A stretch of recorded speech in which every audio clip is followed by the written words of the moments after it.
Hello, everyone. Good afternoon, good evening. Thank you so much for joining us today at the OACAC Virtual College Exploration for Ohio students. So today, we cannot see you, nor can we hear you. So how you're going to ask questions today is you're going to do it in the Q&A.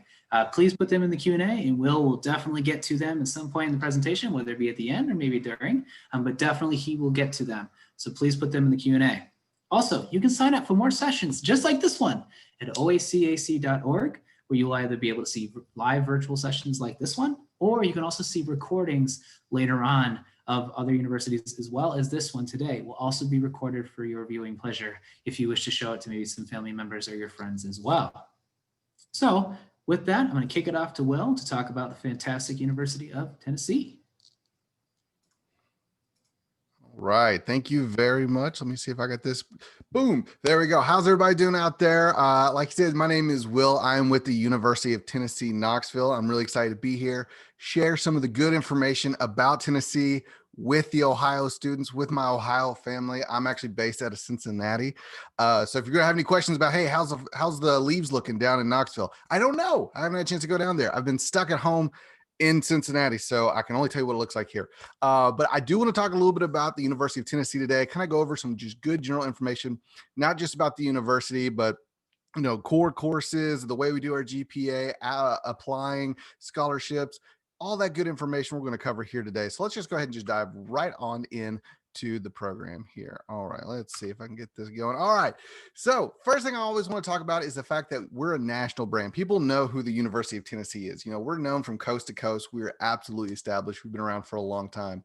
So you're going to think we're bigger than what we actually are. If you look at the bottom of this slide, you'll actually see that's not really the case. We got about 24,000 plus undergrad students. That is not something that's going to blow you out of the water like University of Florida or even Ohio State.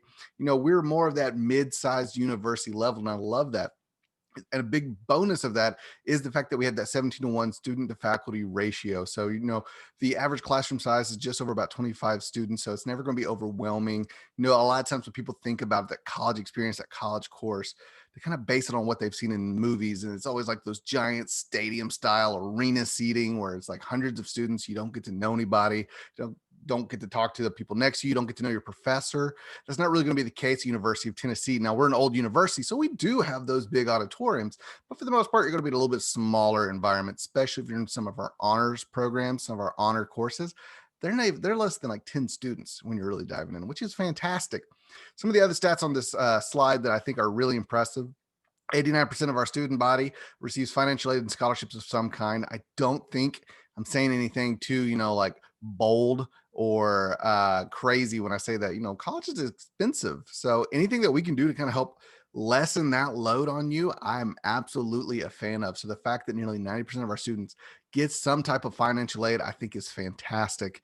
84% of our students, when they graduate, are in the career field or they're in grad school. So this degree from Tennessee has momentum. It's kinetic. It's going to push you forward. You're not going to just get this degree and then go work, like a beginner job, like, hey, look at me, I'm at Subway. No offense to anybody working at Subway, but that's not what I'm talking about. We're going to get you out there working towards your career path. The thing you're investing in, you're going to see results from that. So let's talk a little bit about the campus itself and kind of dive into some of the things that really make the University of Tennessee unique.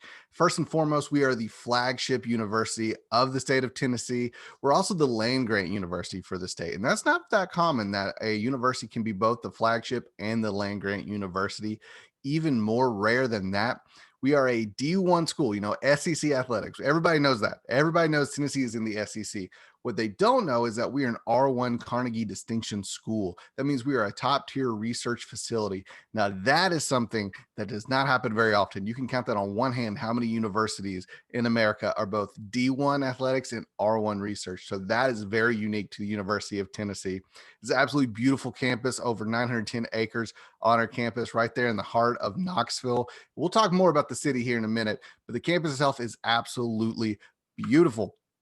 Now, the University of Tennessee is made up of these colleges listed here, and all of these colleges, that's where your majors and your interests are going to be kind of linked. So here's a nice little breakdown of how those colleges work. You'll see the Herbert College of Agriculture. That's where you're going to find your animal sciences, your wildlife and fishery sciences, obviously.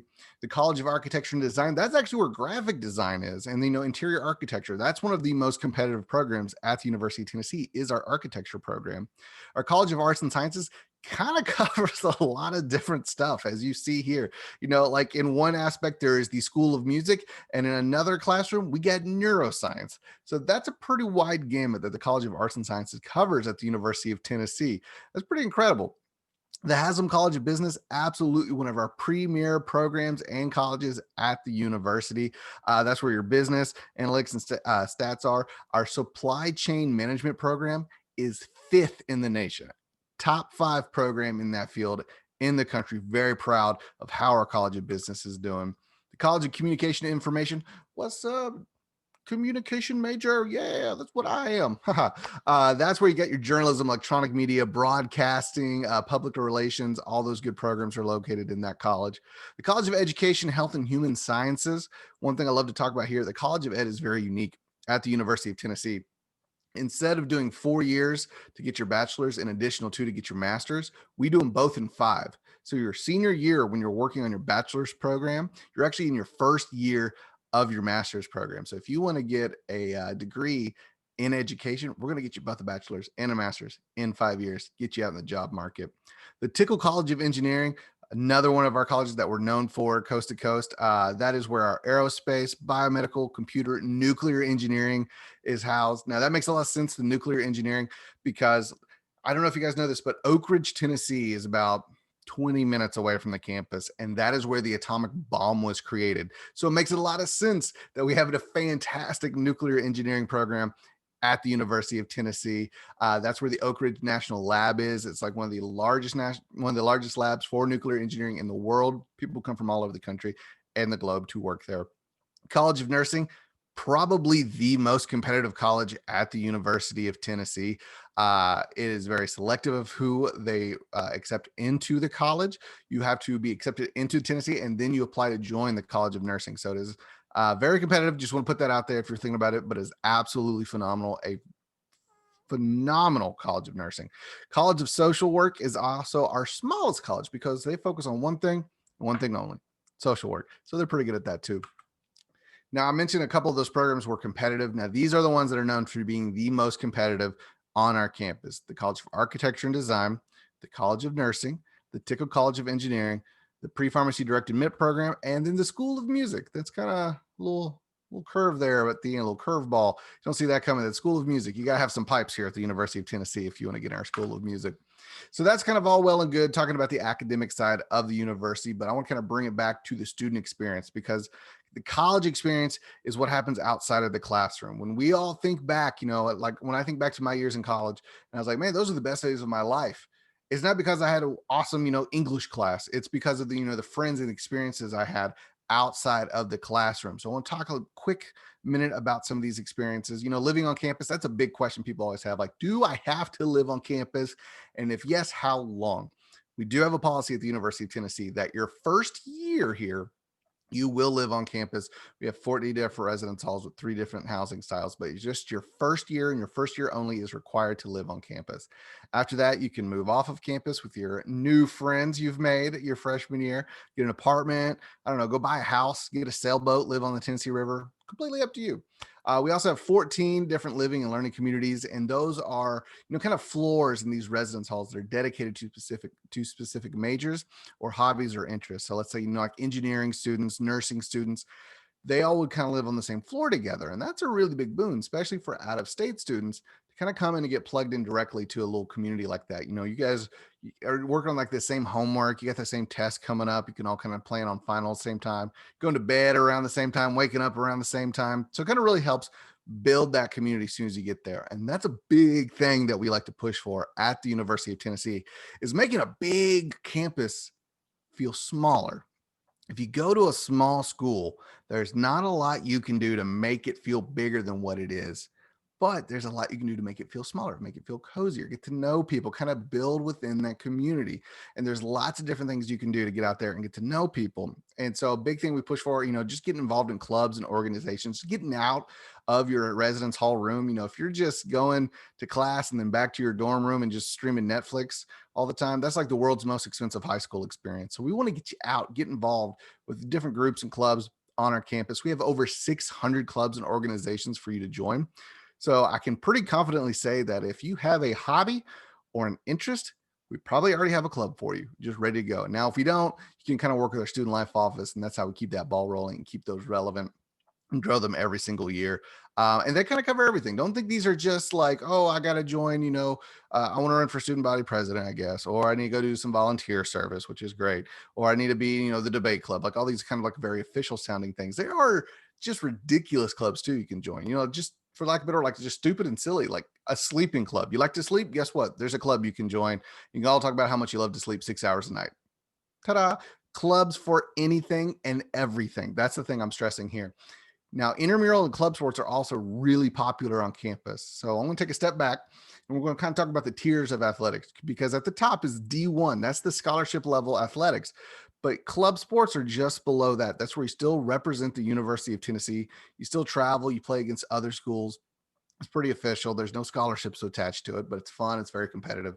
And then just below that, that's more intramural sports. That's kind of just for fun. It's with your friends. You just kind of pick up a game on like a random Tuesday night. Maybe you just came out of the dining hall. You just ate 15 plates of pizza. You got a ton of carbo energy that you need to burn. You see like, hey, there's a game of Red Rover going on tonight, guys. Let's go do that. Let's go clothesline our closest friends and have an experience. That's more intramurals. That's just fun to get out there, use that energy. Like I said, like 15 plates of pizza, you got to do something with that. And hopefully everyone in this room knows what the freshman 15 is already. And if you don't, you got a rude surprise coming for you, because a freshman 15, that's the 15 pounds everybody gains their freshman year of college. It is unavoidable. Just lean into it, plan ahead, get some pants that you can grow into with like elastic band or something, because your freshman 15, sophomore 30, junior 45, senior depression. That's the way it goes. That's the scale. That's the way we do it. But no, that's just a fun thing. So, just get there, get to know people, have some fun, stay active on campus. Getting to know people. Also, Greek life is a great way to do it, especially as an out-of-state student, kind of getting plugged in, like I said, directly into a community or a group. Sorority and fraternities, they are here at the University of Tennessee. They have their own villages on campus too. So maybe that's something like, hey, I don't want to live in this residence hall, go live with my brothers and my sisters I pledged with. Totally option for you there. Studying abroad is a fantastic experience. It's something I push every student to consider because I did it. I got to study abroad, and it was by far the best thing I did in my entire college career. It changed my life. It was so cool. I got to live in Scotland and study for an entire summer. Just unrivaled. I mean, you think we eat a lot of fried food here in America? We don't have anything on the Scots. I'll tell you that. They deep fried pizzas and tacos and candy bars. It's amazing. It's like living in a country fair for an entire summer. But that is something I want everyone to have a chance to experience. So if you are thinking about it, absolutely look into some more information about our study abroad program. We're in over 50 countries. You can go for just 2 weeks. You can go for a full academic year. It's all kind of depends on what major you're interested in, but absolutely something I encourage everyone to check out. 2 best things I did in college. I met my wife and I studied abroad. And I don't know if I put them in that order. Luckily, she's not here to hear me say that. So I mentioned before, I got to talk about Knoxville, because I can't talk about the University of Tennessee without talking about Knoxville, Tennessee, because they are very much attached at the hip, for lack of a better word. If you cross the street on campus, you're in downtown Knoxville. That's the way it goes. So it's very symbiotic, this growth that they have. And Knoxville itself is a really cool town. I love my experiences in Knoxville. It's a very outdoorsy town. You can't kind of have to be when you're that close to the Great Smoky Mountains, the most popular national park in the country. You gotta be outdoors. You gotta kind of take that vibe and bring it into the city. And they've done that with something called the urban wilderness, where they've converted forestries, wilderness spaces, like old quarries. They've converted these into these outdoor adventure areas where you can go like hiking and biking, camping, climbing, kayaking, paddleboarding, whatever you want to do. There's these opportunities all throughout in and around Knoxville. So you don't even have to go to the national park. You can just stay in Knoxville and still have this cool experience. The Tennessee River goes right by our campus. Our campus is right on it. You can actually see in that picture, Neyland Stadium is on the riverfront. We're one of only 3 universities in the country with a riverfront stadium. It's the University of Tennessee, go Vols, Baylor University, and Washington University. A big tradition here isn't so much tailgating in a parking lot, but actually tailgating on the river. It's called the Vol Navy. So you'll see people like rent boats, or if they own boats, they'll drive them up. They'll tailgate on the river. That's like a bucket list item for me, is to be on one of those boats. But it's a pretty unique identity thing for the University of Tennessee that we have there. Now, speaking of Tennessee River, I'm going to let that flow into my next point. Look at that transition. Talking more about Knoxville itself. It is kind of an artsy kind of town. You know, there is a big thing in the DNA. It's that maker city, that craftsmanship is just a part of the DNA of Knoxville. And so downtown Knoxville, which I said is like across the street from the campus, a great place for our students to go and explore, are awesome venues, you know, like Gay Street, Market Square, really cool things. Totally encourage everyone to Google map it and kind of see what I'm talking about. But it's an amazing downtown. They do festivals there. I think on the first Friday of every month, there's an art crawl. So if you want to come and look at some cool art, or if you have art and you want to put it out there, totally can do that. The Tennessee Theater is a fantastic music venue. Like I said, I don't live in Knoxville, but even before I worked for the university, I would drive down to Knoxville for shows. There is absolutely fantastic. They do concerts in the square, at Market Square, and in Market Square, you know, there's tons of like shopping, like boutiques, nightlife, fantastic restaurants. Oh man, the food scene in downtown Knoxville is awesome. If you guys are coming down to campus, or if you're visiting Knoxville, let me know, shoot me an email, and I'll give you some good places to eat. Ruby Sunshine, best brunch I've ever had. So it's a really cool atmosphere in downtown Knoxville.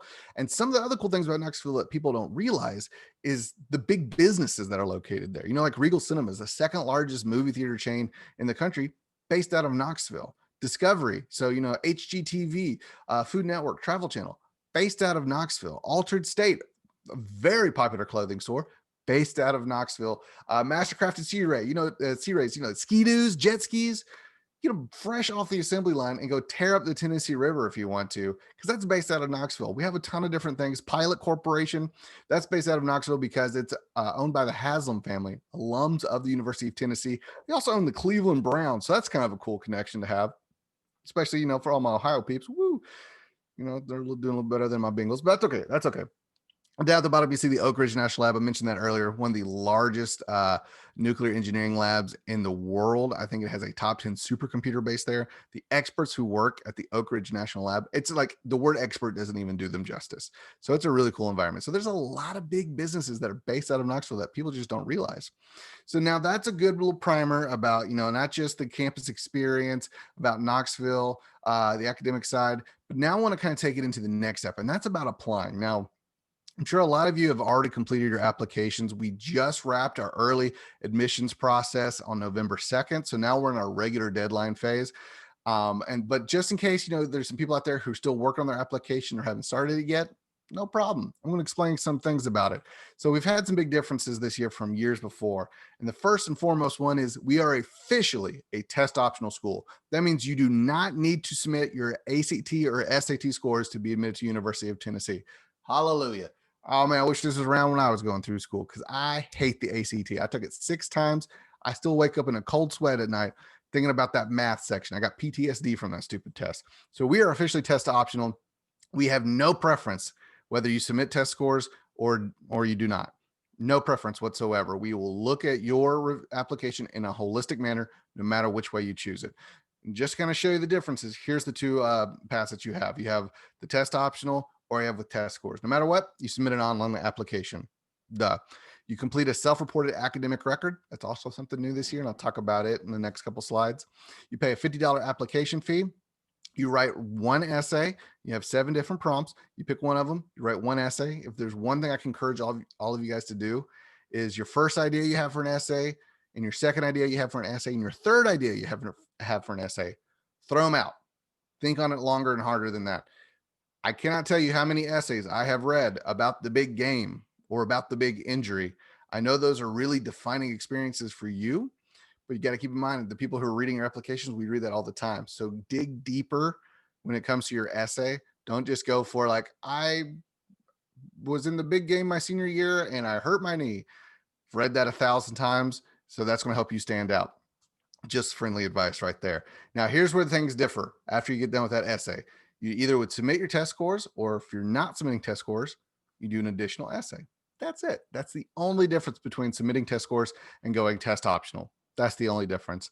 There's also optional items when it comes to the application. Recommendation letters, I think those are not optional. I think those are great to have. So ask somebody to write you a good letter of rec. It could be your teacher, your counselor, your employer. If you go to church, maybe like a minister or pastor, reach out to them.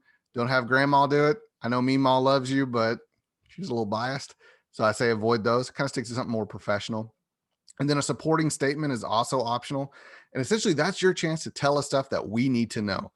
As I mentioned before, maybe you blew out your knee playing sports one year and it really affected your grades. When I'm reading your application, I don't know you got hurt. So the supporting statement is your chance to tell me that. So when I go through and I'm looking at your transcript, I see like, wow, their sophomore year, they kind of, didn't do so hot.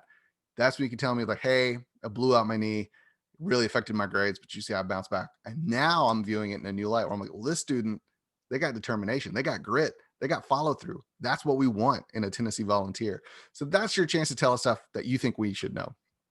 The test optional application does require an additional essay. And here's the prompt for that. Essentially, it's all about telling us about times you've been a leader, when you've demonstrated leadership ability and what that means to you. When I talk about qualities we look for as a Tennessee volunteer, leadership is absolutely one of the top ones. Another one, volunteer service. If you have volunteer service included in your application, we are the only school in the country with the mascot called a volunteer. So tell us about times you've been a volunteer. That means a lot to us. So be a volunteer, be a leader, show determination and grit and growth. These are the things we want to look for in an application. I mentioned something called a self-reported academic record, or a SAR for shorthand. This is also new. After you do your application and you've submitted that, you're going to get an email inviting you to complete the SAR. And that's where you'll take your transcript and you're going to upload this information. You take your freshman, sophomore, junior year, your grades for each class, however it was weighted. If it was, every semester you got your grades, if it was once a year, if it's quarterly, you put all that information in there and you upload. Honestly, it takes about an hour to do, but we give you a 2-week deadline to do it because we want to make sure you stay motivated. Don't put this on the back burner too long. This is like the most important piece of your application at the University of Tennessee. So much that once you submit it, it's locked. You can't go back in and make changes. So take more time than 1 hour to make sure your SAR is 100% accurate, because once you submit it, that's what we look at, and you can't make any changes. You can always change your application. You can always go and submit test scores, but once the SAR is submitted, it is locked. So that's why I say you got 2 weeks, kind of take your time. It won't take 2 weeks, but don't feel rushed with it. Just make sure you got it right. We do something called a core weighted GPA, and this is kind of unique to University of Tennessee. Your GPA that you have from your high school and on your transcript, that is someone else's GPA. That's not the GPA we're going to go by. We do our own calculations for a GPA, and we only base it on these core courses right here: English, math, science, history, foreign language, visual performing arts. And you see these units listed off to the side. That's not a checklist. Like, you need 4 units of English, you need 4 units of math. That's just telling you that's the maximum amount that we're going to accept. So don't freak out if you don't have, a 1 credit of visual performing arts. That is not necessary. That's just telling you that if you do, we're only going to take 1 of them. And these will also be your highest grades that we have in each of these core courses. So once we have all of those, like I said, we're going to kind of do our own algorithm. We also weight them a little bit differently. If it's just a regular course, there's no additional weight given. If it's an honors level course, you get half a point. And if it's advanced placement, IB, Cambridge, dual enrollment, if you're taking college level courses, we give you a full point bump. So that's why it's called the core weighted GPA. And that's the GPA we're going to use internally going forward with not just, your application and your admissions, and if you're going to be admitted into the university, but also with scholarships and opportunities like that. So we have some important dates coming up. I mentioned that our early action enrollment deadline was last week, November 2nd. If you applied and got everything in by November 2nd, mainly your application, you will find out if you've been admitted or denied to the University of Tennessee by the middle of December. Now, if you're working on the regular admission deadline, which is coming up December 15th, you will find out if you've been admitted or denied in the middle of February. So that's the way it works. Instead of doing rolling ones where you check back every week, have they made a decision? Have they made a decision? Have they made a decision? Yet, not yet. Okay. We're just doing 2 big releases. So the middle of December for early action, middle of February for regular admissions deadline. I said the regular admissions is December 15th. Obviously, the FAFSA has been active for a while now. That happened October 1st, but you can see there's our code there, 003530 for anybody who hasn't used it yet. Our FAFSA priority deadline is February 1st. So we're probably getting closer to that than we are from October 1st. May 1st is probably the most important deadline. That is the confirmation deadline for the University of Tennessee. If you are offered, if you're admitted to the university, we need to know if you're going to be a volunteer, if you're going to come to Knoxville, if you're going to look good in orange, we need to know by May 1st. That's our confirmation deadline. So those are some important dates right there. Now, I mentioned scholarships a little bit earlier, go along with tuition and all that good stuff with that core weighted GPA. So let's just break it down. Let's talk about that volunteer value because you will get a good bang for your buck. Now, being based in Ohio, that means we're all out of state. Shucks. So let's look at that. Let's look at like the scary truth of it. Your tuition and fees for being an out-of-state student is $31,684 a year. Your room and board, $11,856 for a grand total for your freshman year, $43,540. Like I said, that's for the entire year. That's not per semester. So it's not, don't pass out on me. This is for a full year. And this is before any financial aid, before any scholarships, before any grants, before anything like that. This is just if you are cutting a check to the university, that is what you would write on that check and you'd make it out to me, not to Tennessee. So let's talk about scholarships. The first one I want to talk about is the volunteer scholarship. This is probably the most generous one that we have. These are academic merit. These are not competitive. You hit the merits for these, you hit the standards, the requirements, you get the money. That's basically how it works. You need a minimum of a 3.8 core weighted GPA. You'll see at the bottom there, these are also for test submitted students.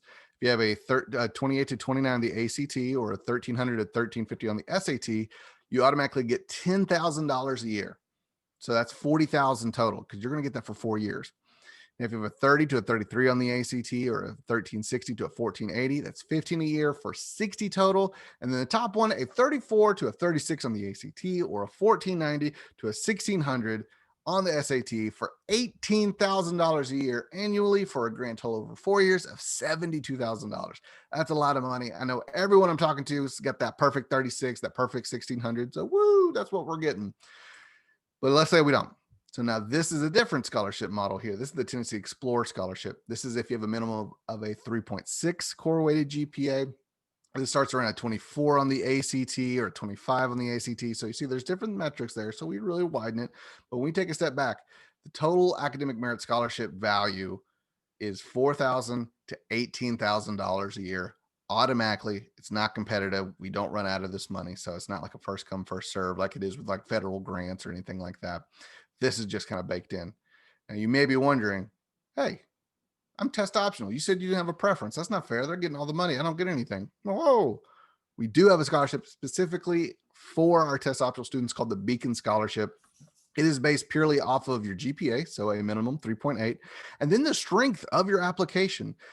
Remember earlier I said the things we care about: volunteer service, leadership opportunities, determination, commitment to your community, all those good things. The more of that you put in the application, the more impressive and strong your application is, the more money we potentially will give you at the University of Tennessee.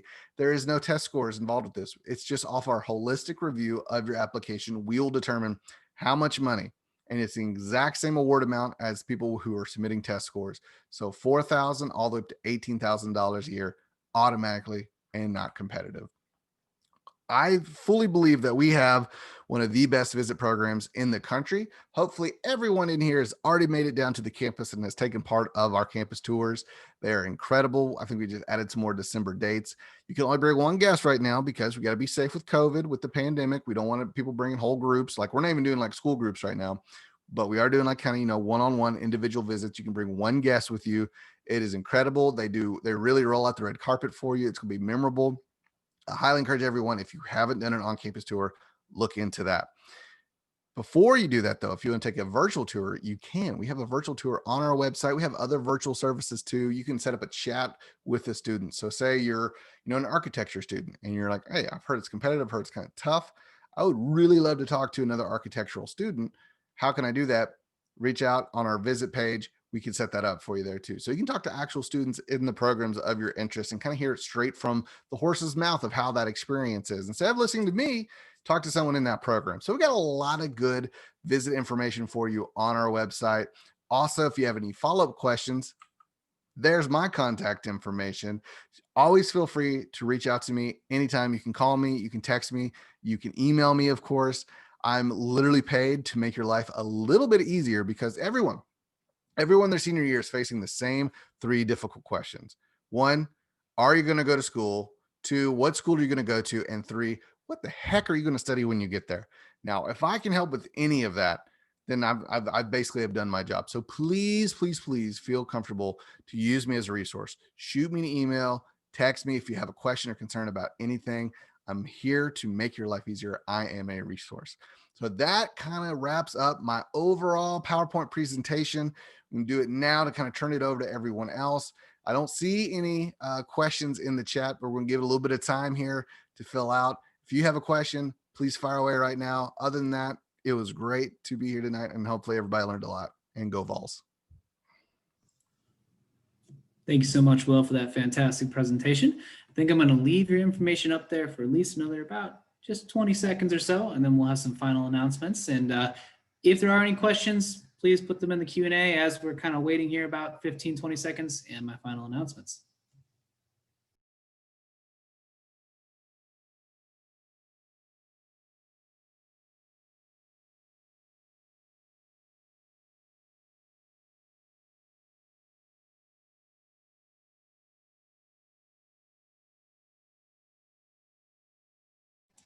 All right. So thank you all for joining us today. As you close this window, there will be a quick survey about 4 questions. Please complete that, as that will support OACAC and also maybe future virtual events for their effectiveness as well. Again, reminder, you can sign up for more sessions like this one at oacac.org. And you can also see recordings of other presentations as well as this one today. If you missed it, or maybe you want to show it to your friends, your family, shout it out to the world. Again, you can go to oacac.org, and this recording will be available soon. It looks like at this time there aren't any more questions. So again, I want to thank you so much, Will, for coming out today. And everybody, have a fantastic evening. Bye now.